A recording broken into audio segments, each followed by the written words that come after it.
Сәмен Дәненұлы 1704 жылы Алматы облысы Жамбыл ауданы Жайсын ауылының маңында дүниеге келген.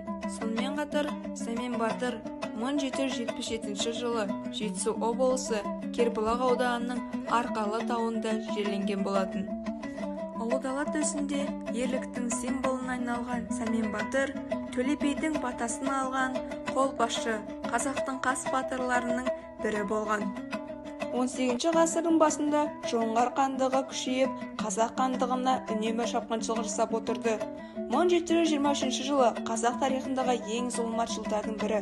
Жоңғардың жойқын шабуылына қазақтар шайқас даласында 100 мыңға жуық жауынгерлерінен айырылды. Сәмен Батыр қолбасшылықпен қатар жауынгерлік шеберлікте жетіп берген болатын.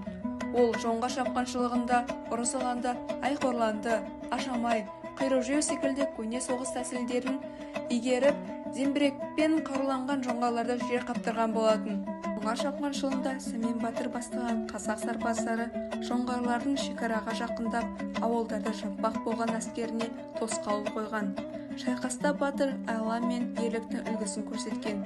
Жауды таулы аймақтардың тарқысан жерлеріне түсіріп, тұтқиылдан соққы берген.